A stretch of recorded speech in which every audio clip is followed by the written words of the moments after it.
Now after getting these titles in our browser, we are going to design this page using Bootstrap.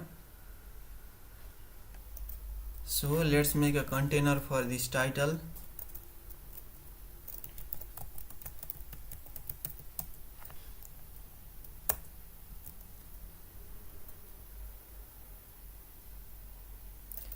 Now we can put all the content of for loop inside the container.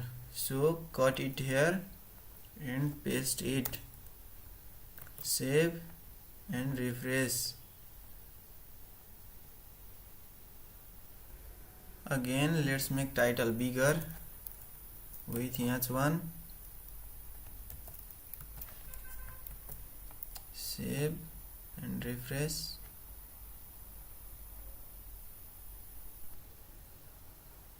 We are displaying our list of title this, so we are going to link block library and blog.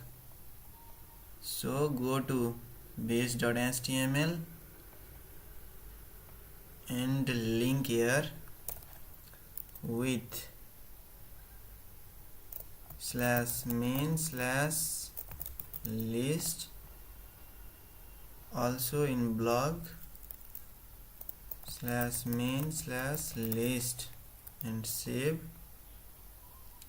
Now refresh and click. We are in same page. Here it is.